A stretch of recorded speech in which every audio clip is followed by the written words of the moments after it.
I'm Fancy. I'm Colleen. And this is Murder by Design.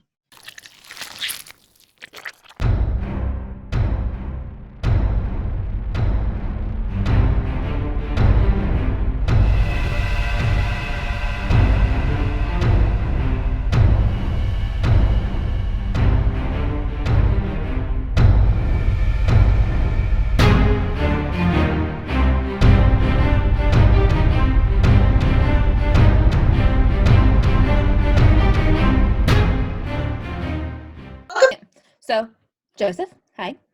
Hi. Can you tell our listeners who you are if they haven't listened to you on our podcast? Yeah, my name's Joseph Scott Morgan, and I am currently the Distinguished Scholar of Applied Forensics at Jacksonville State University in Jacksonville, Alabama, not Florida. And I've been teaching at JSU for, I don't know, I guess I'm in my 5th year now. And before that, I started the forensics program at the University of North Georgia in Dahlonega, Georgia. I was there for almost a decade, and it's one of the 6 senior military colleges in the nation. So I was there first. But prior to all of that, I was finished up my career as a practitioner as the Senior Investigator with the Fulton County Medical Examiner's office in Atlanta. And I started my career with the Jefferson Parish Coroner's office in New Orleans Metro, where I was one of only 3 coroner investigators for that jurisdiction, which is quite large, and worked in the field as a medical legal death investigator. And then at night and then during the day, I spent my time working as an autopsy assistant. Been involved in roughly about 7,000 autopsies over the course of my career. And so I often tell my kids, look, everything that myself and my colleagues, whom I deeply respect at JSU, were all either current or former practitioners. Everything that I teach you here is all fine and good, but the best classroom I was ever in as a medical legal death investigator was the morgue. And so I learned more dressed out, doing pro sections and sitting at the feet of forensic pathologists. I learned more anatomy, more physiology, and more disease pathology, because you see more natural disease pathology in the morgue than you do actual trauma pathology. Yeah. Most cases are homicides. And so, but I was the youngest medical legal death investigator in the country when I started at a major office. And so that was something I look back on and think about, I was a young, foolish kid that had no business doing what he was doing, but I did it and wound up helping a group of people up in Milwaukee that I think that we've mentioned before at the Milwaukee County Medical Examiner's office, called the Milwaukee Task Force. And we set up the national standards for medical legal death investigators through a grant from NIJ. And that actually morphed into what's called the American Board of Medical Legal Death Investigators. We're recognized, my organization is recognized by American Academy of Forensic Sciences.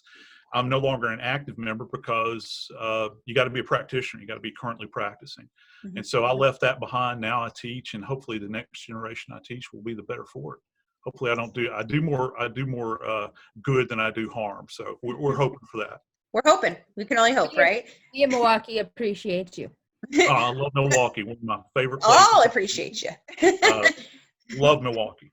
So today we're talking Jeffrey Epstein, New York City millionaire accused of paying girls under the age of 18 to perform sex acts at his Manhattan and Florida mansions between 2002 and 2005, and even sex trafficking girls around the globe. So the biggest question is, how did he get away with it for so long?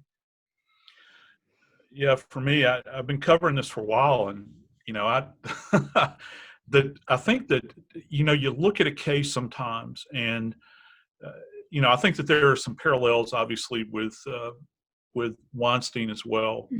In this particular case, you begin to see, the kind of depth and breadth of this thing. I think about, maybe the first European explorers that actually came to the edge of the Pacific Ocean, and they looked at it and they probably thought, wow, we thought the Atlantic Ocean was big, what in the world have we gotten into now? And you begin to look at this and you see it, and you just can't believe that this whole thing has flown under the radar, and that it has impacted so many people, so many lives for so very long. I mean, it just went on interminably long.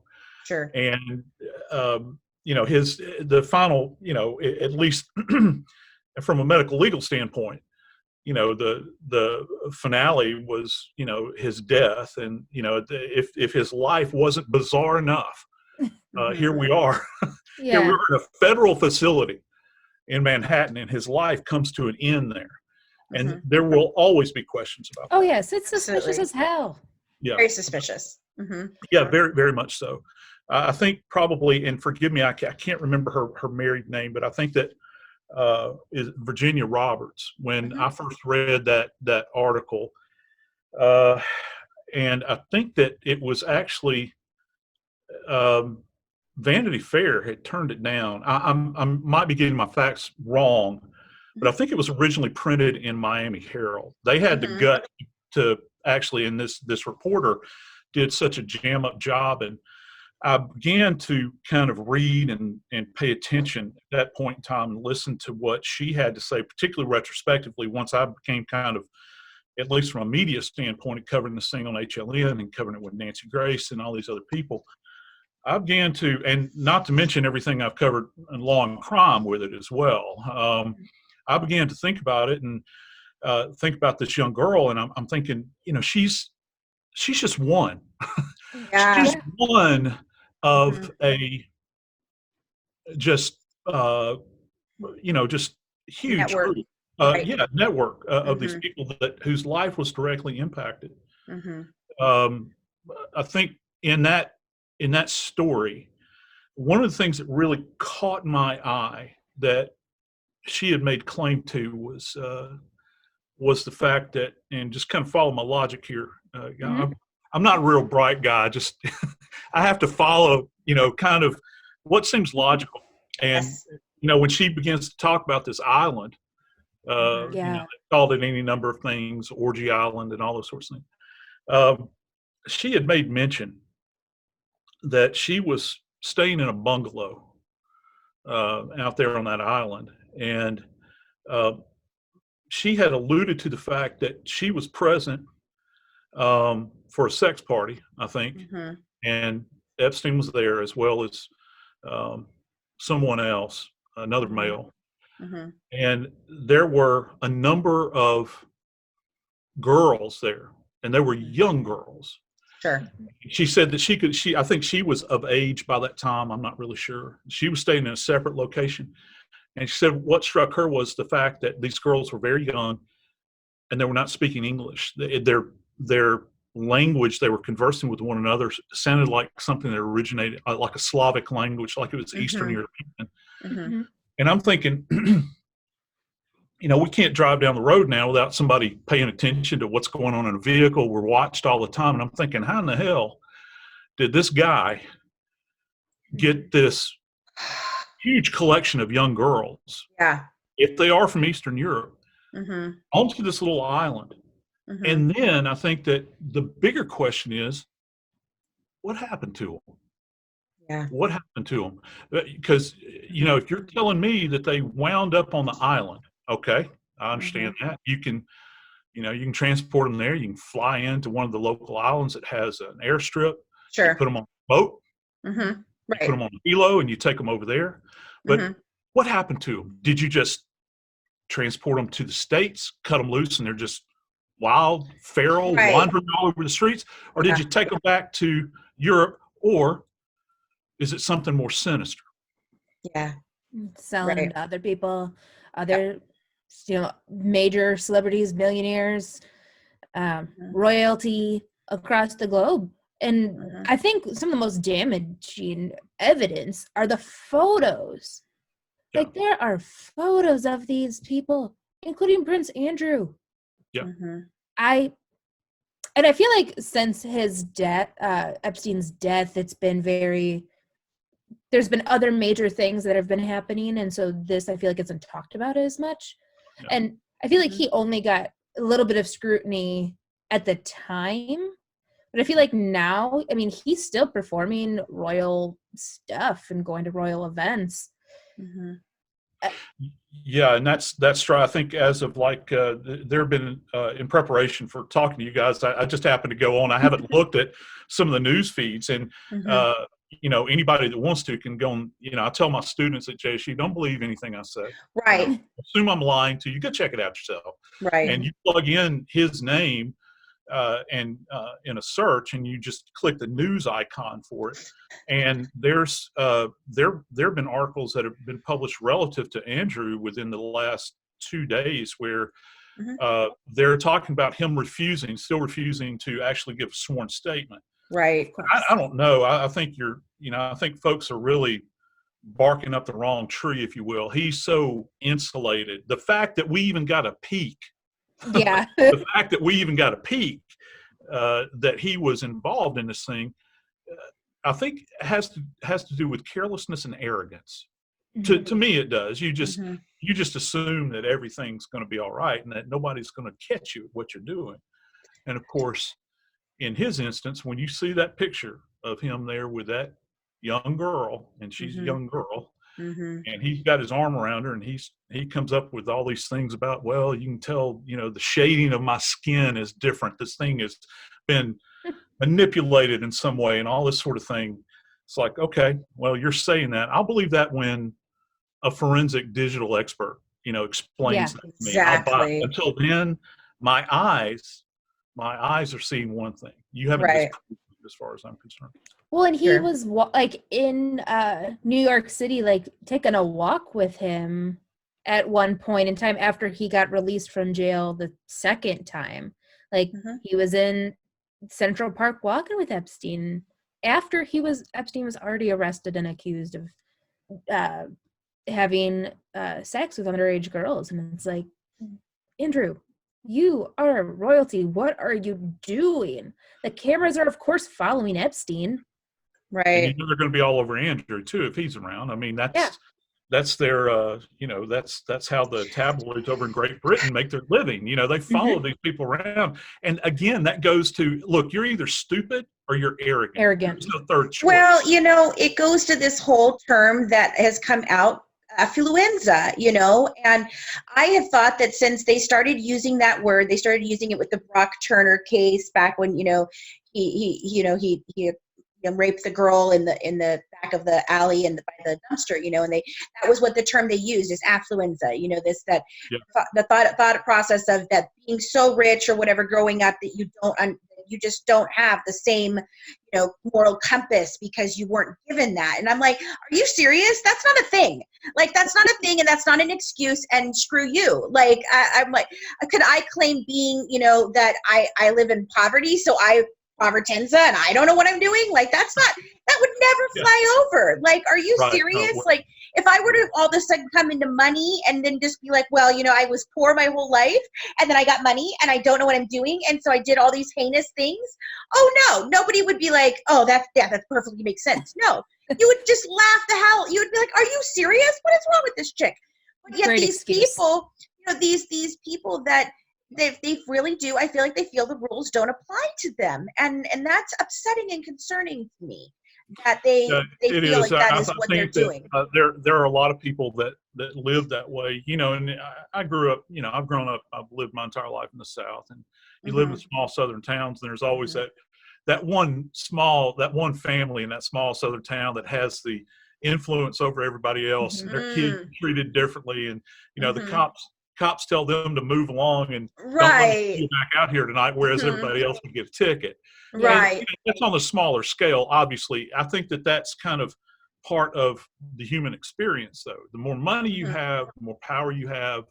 And I'm not saying anything anybody doesn't already know, but I think that it needs to be understood. And I think that this point is well taken that you guys are making, is that he is the poster boy for being given a free pass. Yes. Like many of the people in Washington, and certainly like a lot of people in Hollywood, where they, for some reason, it's like anything any comment they make, anything, the way they live their life, it's like we're getting tablets from on high that are being brought down to all of us peasants. Yes. And so you begin to see this. The Right. only difference is that with Epstein, he has left a scar so deep and so wide that he has impacted so many lives that it is glaring, when you see how horribly it's impacted these poor girls that have been subjected. And I've heard a lot of people try to make the argument, well, many of these girls were old enough and they understood what they were getting into. And I've heard the same thing with Weinstein. That is a load of BS, man. Absolutely. If you're sophisticated enough to involve yourself in this from the perspective of a position of power, and this is something in criminal investigation and victimology we study called asymmetry, where you have an individual that is in a superior position to somebody that's in a lesser position, and you have the ability to hold sway over them. And I think everybody in your audience can identify with this. That at some point in time, you've had a boss or you've had a coworker that just thinks that they have it a little bit better than you, and they have a few more sense about them, and certainly more value than you have. Right. They're going to diminish you as a human being. And I think that goes to this kind of sociopathy that you see with him, where these girls, these children, in many cases, apparently, were just so much human garbage to him.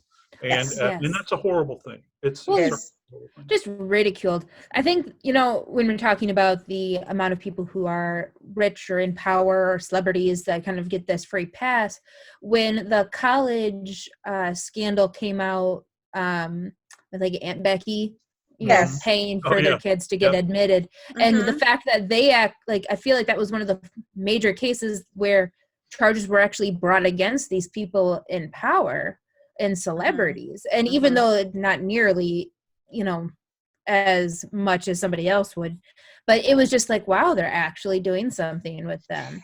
Yeah, but I was actually surprised by that they did. I was too.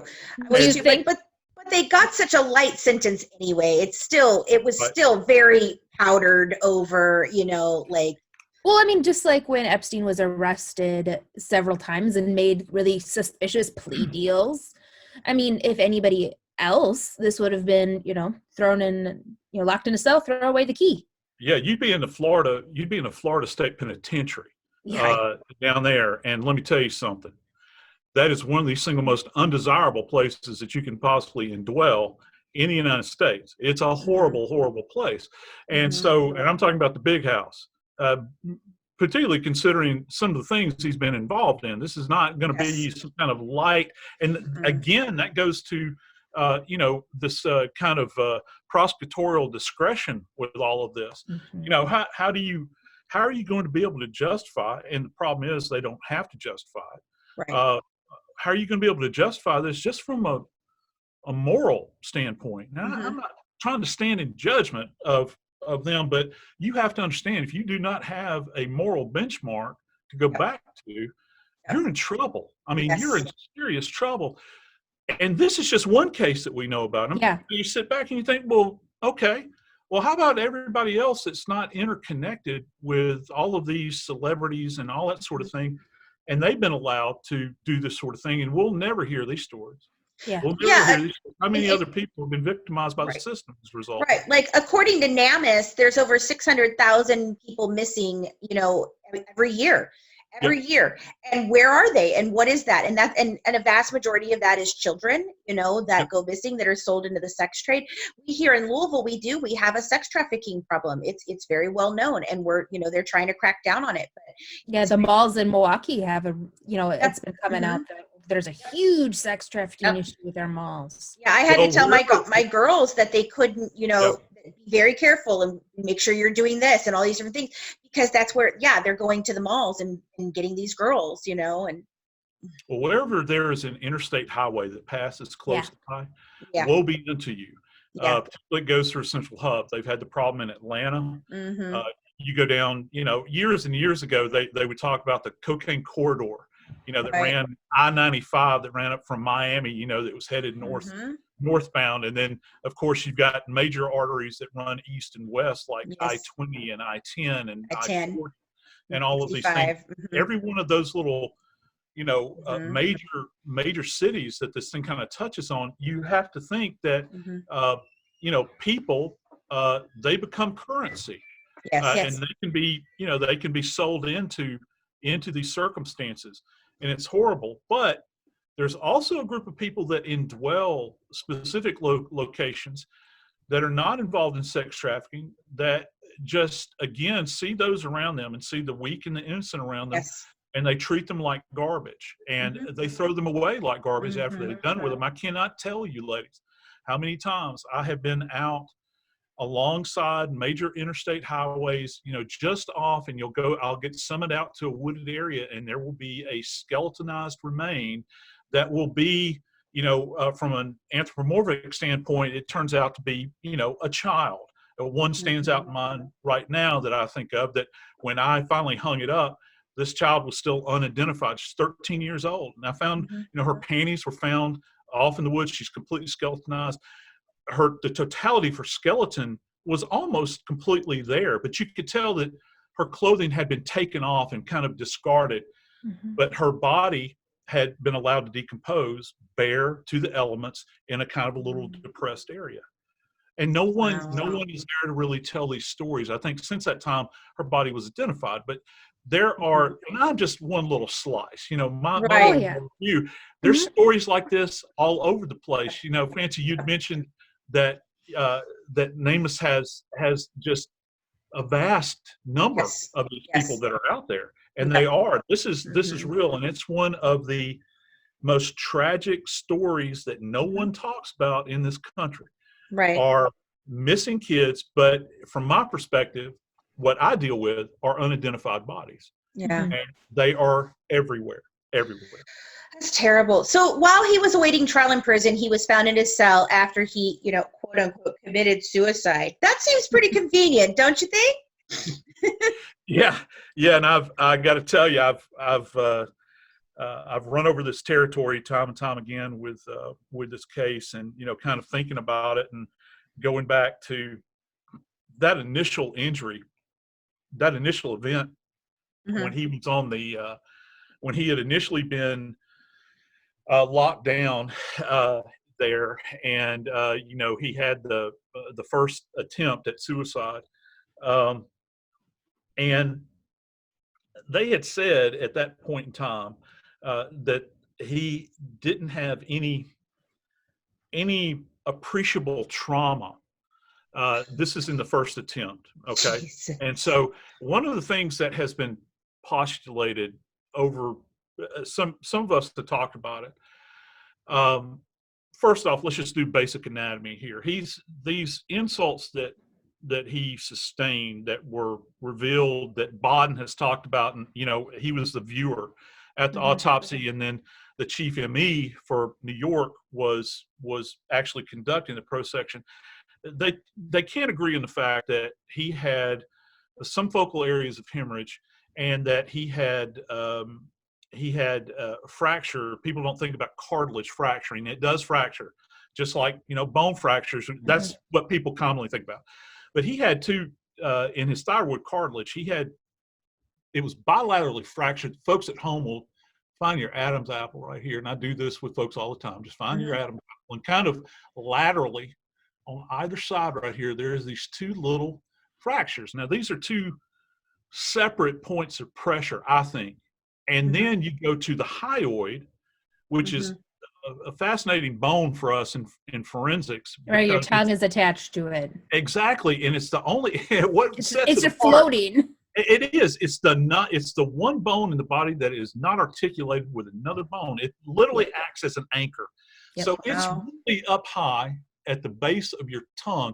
And some forensic pathologists will say, well, it's a bird-like bone. And I agree, it looks like a bird. I like to think of horseshoe. I do too. It's simple. Very... Yeah, it is. It's curved.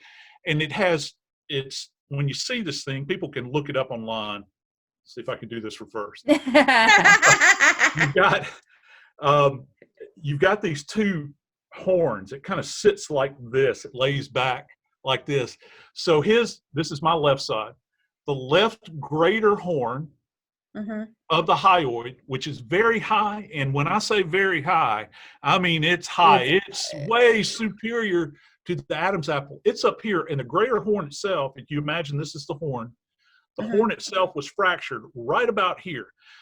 Now, most of the time, and this is where the rub comes in, most of the time people associate in forensic practice, anytime you have a fractured hyoid, we're not talking about the thyroid right now, we're talking about the hyoid. Hyoid, right. That is generally going to be associated with a C-clamp. And when I say C-clamp, it's like this, okay? Right.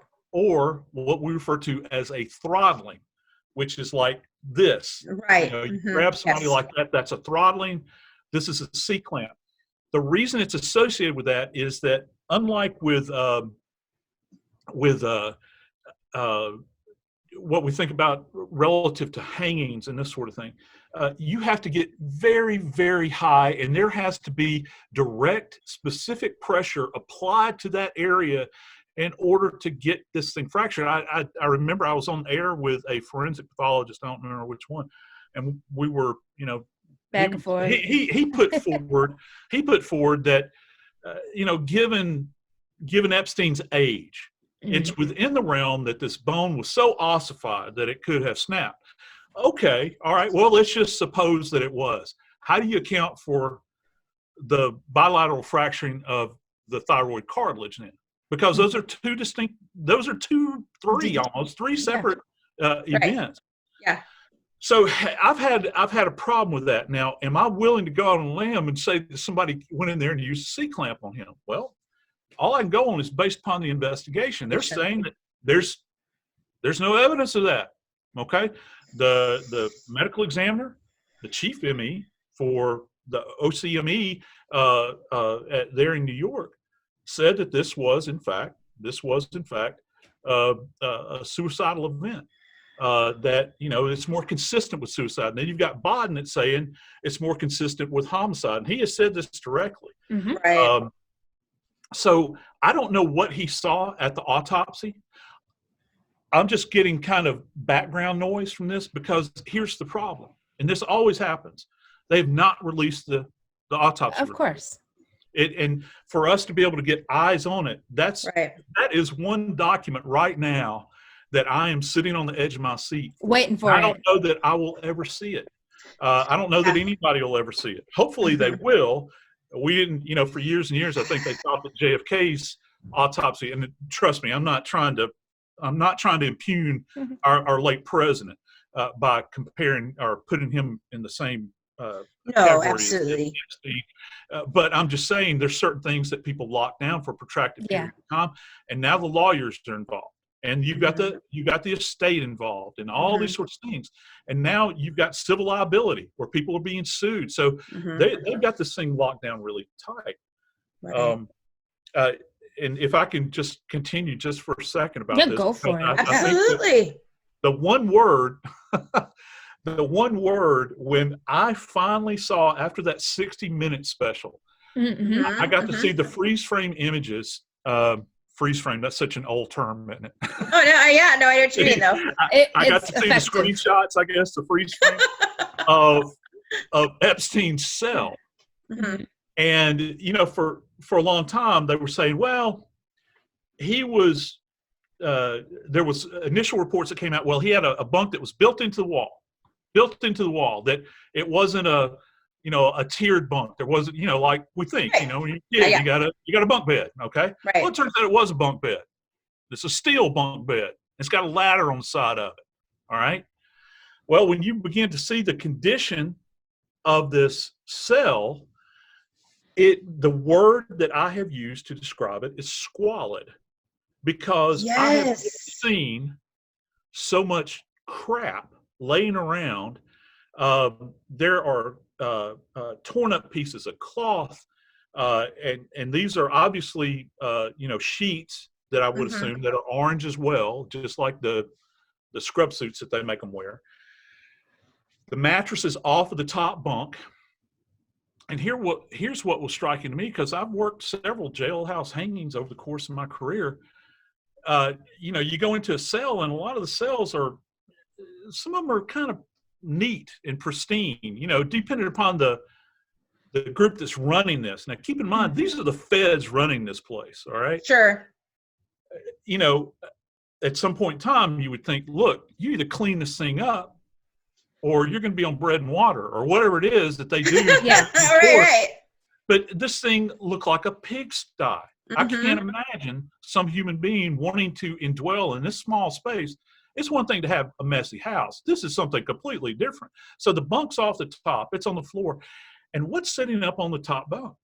Well, it's medication, a variety of medications, all kinds of stuff. And you can see these things. Now, I can't make out whether they are. I cannot make out the scripts themselves, but you could tell they were They're bottles. Yeah, and exactly. And I'm thinking, well, who in their right mind allows prisoners that have a history where he's been previously evaluated for clinical depression or suicidal ideation or whatever it was, who allows this individual to have these meds on board? That's a daily dose kind of thing. Like, here is your cup, sir. Exactly. They come around. That's the way it used to be. They would come around with a little white paper cup, take your meds. The nurse would be escorted around by a jailer, or they would go, the nurse would be in a big cage. Yeah. Okay? And they would just kind of pass it through, you know, that little port in the wire cage, you know, and everybody's there like a zombie, and they're throwing their medication back, and they're taking a swallow of water, and they go back to their cell. How do you allow this individual to dose themselves? You know, I don't understand that. I look on the floor, if folks will just, and again, don't believe what I'm saying. Look it up yourself. When you look at the bunk, when you're facing it, that image that where you're facing this thing, you can see the top bunk, it's vacant, the mattress, it's pulled down on the floor. Bottom bunk is obviously where he's sleeping. The bottom left-hand side, there's actually what I believe to be a CPAP machine that's down there. That is that he has got sleep apnea, apparently. It looks like there's an electrical cord, a little machine, and, you know, one of these hose things. I couldn't see. My problem was I couldn't see the face mask in the thing. So I'm thinking, so you're allowing somebody that has suffered recently from suicidal ideation to have an electrical cord in their room, and you're not watching medications that are in there. And I'm thinking, what in the world is going on? So back to the cell and back to these injuries. Well, if you look again at this there's so much information in this one image. There's several images, but just please, I'm asking everybody that's listening, take a look at the ladder. It's going up on the left-hand side of the image up to the top bunk. About the third, I guess it's probably the third rung from the bottom, there are strips of cloth that are tied off, like anchored there. Yes. That I got the impression that this was supposed to be the location, because nothing else has really been pointed out, that was used as a spot where he created this ligature to hang himself with. All right. That's fine. There are people, I've got scads of images from crime scene, from suicide scenes where people have literally hung themselves. Okay. Sure. And they just rest on the floor. They don't jump. Most people think that you jump yourself. Well, that's like Robin Williams, right, with the belt? Yeah, and it's just like a suspension hanging. You know, they're just kind of freely hanging there, and they ease into it. And trust me, when people are suicidal, where there's the will, they'll do it. There's the way. There's a way, when yes. Will sit down, they will, you know, lose consciousness after a moment. But again, this is a non-violent event. You know, if folks will think back to images they've seen or maybe old West movies where people are hung, and if you really want to see it, you can go on YouTube and you can actually see some of the judicial hangings that were done as a result of Nuremberg, where they took the prisoners out. By the way, a great book if anybody ever wants to read it, and I can't remember the title, but it is actually the Hangman to the Queen. He's like a third generation hangman that actually he was in charge of most of the hangings in Nuremberg. It's a fascinating read. Of course, Great Britain no longer has capital punishment, but he writes in detail. He has a diary about all of these former Nazis and war criminals that he hung. He would fly from London or from an airfield to Nuremberg and would conduct these things, and he would do 7 a day and then fly back. But on YouTube, they've actually got some of the images, the moving images of these people being hung, and you can see how violent an actual hanging is. Because you fall from a height, it snaps the neck. That's not what happened here. Right. Because there's no indication of what I've heard, at least, that there was a fracturing of any of the vertebral bodies at all. He didn't have the ability. It was not physically possible, based on the image that I saw, for him to have fallen from a great height, or at least a height sufficient enough to generate that kind of energy on his neck that would transfer that energy of that fall to here, here, and way up here. That just did not exist in this. And so that's one thing that has really troubled me about this case. I've actually had, and I hesitate to say this, but I think I'll say it anyway. I've actually had 2 people that have come up to me and have stated to me that they have another view of Epstein's death and what might be the causal factors surrounding it. Do you want me to tell you what it is? Oh my God, yes. What do we know? What do we know about Epstein? Well, we know that he had an affinity for having sex with as great frequency as he possibly could, apparently. All right. This is something that went on and on and on. Well, he goes into lockup. And what is he immediately deprived of? Well, physical contact. I've had 2 separate people. I'm not saying I buy into this, all right? So don't go around saying that Morgan buys into this. No, we understand. I've had 2 separate people approach me and say, do you think that autoeroticism was involved in this case? That he was having to satisfy his needs to the point where he would be engaged in these, masturbatory fantasies, that he was, strangling himself in some way, asphyxiating himself while he was masturbating. He didn't have the ability to, have physical contact with, this multitude, this panacea of people that he had access to before. Is this something that could have happened? Well, I would say, I guess anything is within the realm of possibility. I think that one of the questions I would have is not so much about Epstein. It's like, well, if he was engaged in this, what in the hell are the guards doing? Yes, so that's what I was not be aware that these things are going on. Well, they had said that the guards, there weren't enough guards, that some of the prisoners were guarding him. Like, they were, having the prisoners guard. And I'm like, you're in a federal prison. What do you mean there's not enough guards? And what do you mean that other prisoners were guarding other prisoners? That's, to me, insanely suspicious. Well, it's insanely suspicious that he's not in special protection. Don't you put them on suicide watch? Don't you have somebody sitting out when they're on suicide watch? Correct me if I'm wrong. They're supposed to have somebody watching them 24 hours a day, 7 days a week. They don't get time where they're not being watched.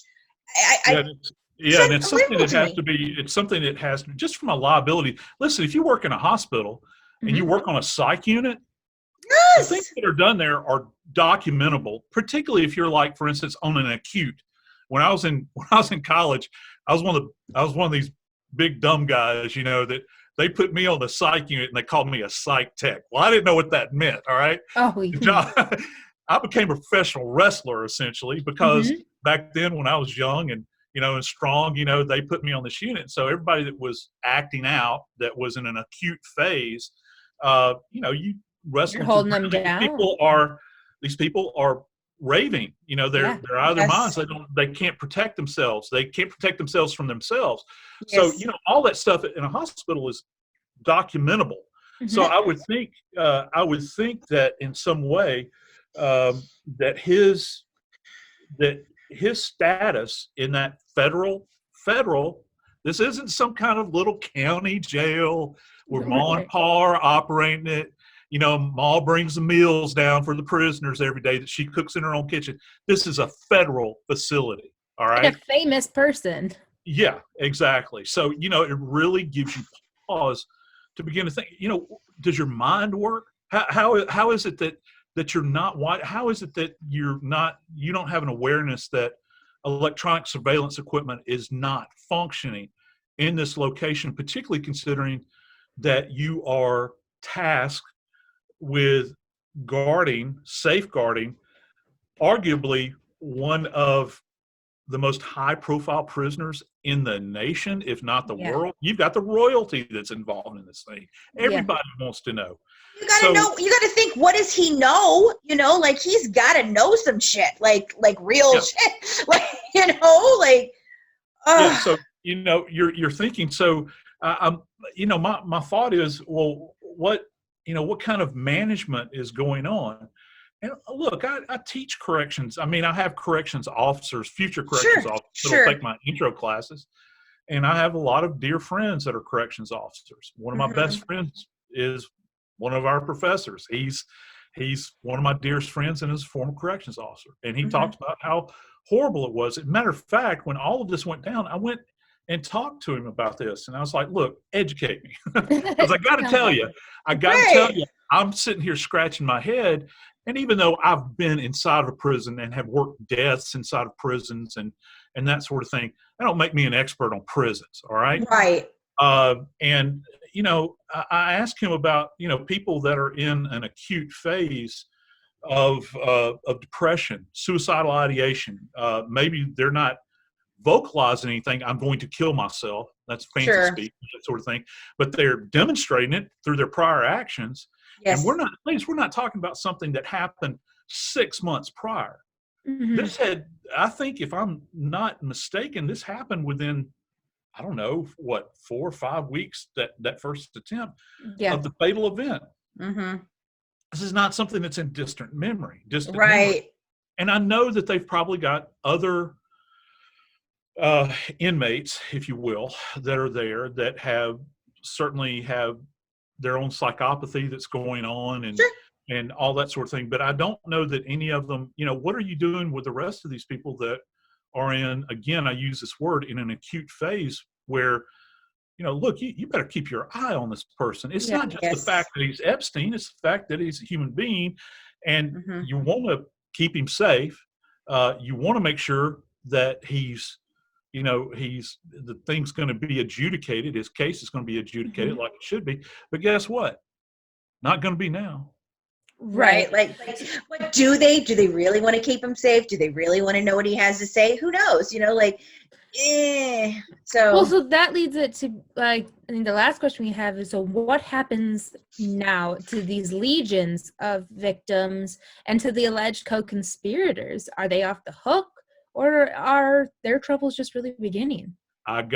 Listen, Colleen, I've got a different take on this, and again, follow my logic. I've thought a lot about this. I thought, well, people think that, the old, I guess it was from, Treasure Island, dead men tell no tales. All right. Right. Everybody's thinking that this case is dead in the water because Epstein is no longer with us.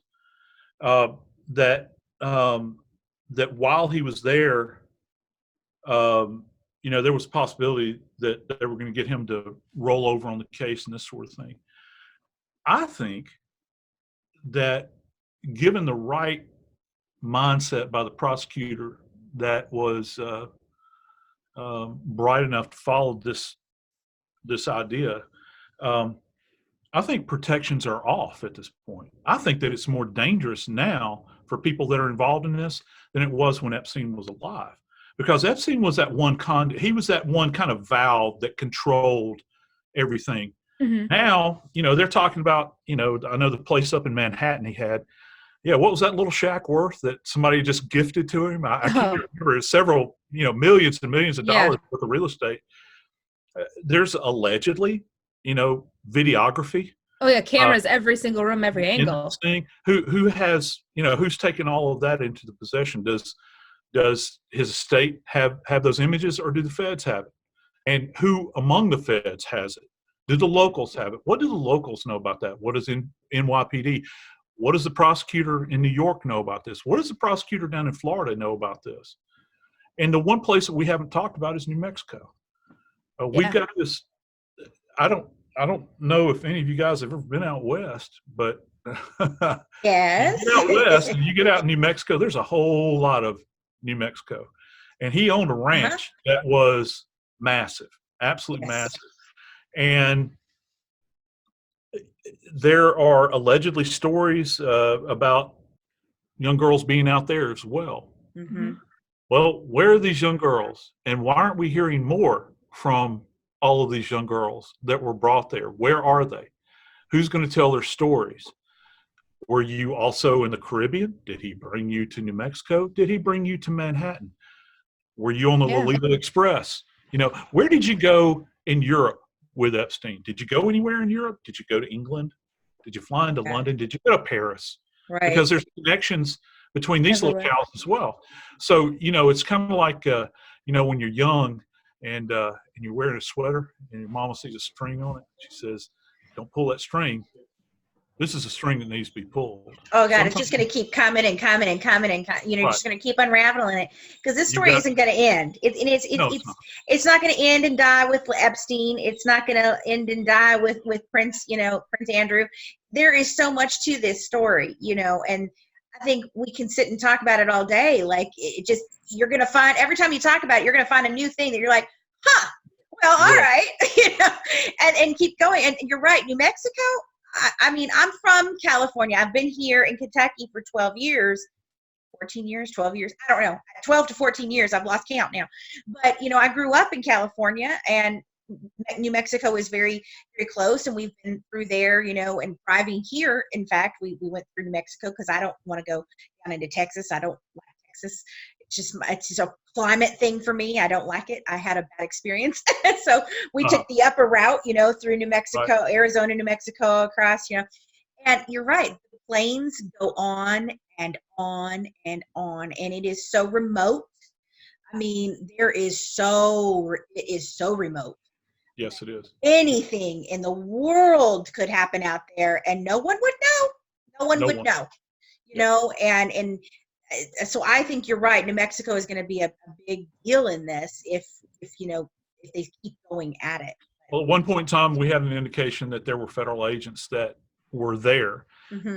And I don't know what they were there actually means because, you know, like you guys said, the story is kind of petered out. Right. Did they serve a warrant on that property? Did they search the property? What were they searching the property for? Did they just stay in the houses, or did they go over all those miles and miles of an acreage that this guy owned out there on his ranch? Right. You know, what was out there that might give us pause to think about, you know, what kind of nefarious activity was going on that property? Because I got to tell you, if you don't want these kind of questions asked, you shouldn't engage in this kind of behavior because now it's not just us. You know, asking these questions, everybody wants to know. You know, how deep does this thing run? And these are legitimate questions. This is not like, you know, we're not sitting in our basement with tinfoil on our heads. These are legit questions. This is an absolute mystery. And when you get a whole group of people that are avoiding answering questions, Exhibit 1A, Prince Andrew, you know, you really, it gives the common folks like us a moment to pause and think, well, you know, what else is there here? Because I got to tell you, you know, if they can get away with it, they can get away with it, then everything we suspect about government influence and power and money and all this is more evidence that it's true. Yep. Well, you know, like I was going to say, you know, the last thing, you don't plead the fifth because you're not guilty. Like, there's no reason for you to plead the fifth if you don't have anything to say, you know? So, right. Well, thank you for that. I appreciate your insight on this case. This has just been such a wealth of information. We sure appreciate it because definitely give me some things to think about. I hadn't thought about the autoeroticism part of that. idea. That's And an that interesting take. It's an interesting take. I wish I had thought it. Now I can't get it out of my brain. Maybe. I don't want to think about it. But Right. I don't know. hey, I don't listen, know. if you don't give substantive information, if you don't give the public adequate information, Right. They're gonna think. these questions are going to come up, and they're going to Mhm. continue to come up. Listen, Right. this thing is going to be talked about long after we're gone. Oh, We're yeah. still, I mean, we're still talking about Kennedy. It's not like it, and we don't have the answers there. So until you have answers, people are gonna continue to prophesize about it. Thanks for tuning in Dishing True Crime with the Good Wives and Murder by Design. Don't forget to join our Patreon member club to get exclusive mini episodes, inside documents, and pictures from the cases we do, live YouTube discussions, our exclusive discussion group on Facebook. Colleen is now going to be hosting a historical podcast once a month inside of Patreon, so you're going to want to catch that. And we also have some good, amazing Good Wives merch, which you're going to see us wearing pretty soon, because I think we're going to grab a couple of those. So follow us on Twitter and Instagram at True Crime Wives. And for more inside information, check out our podcast, The Good Wives Guide to True Crime, on any of your favorite podcast players. Have a good one from the Good Wives, serving up true crime one dish at a time. Bye, guys.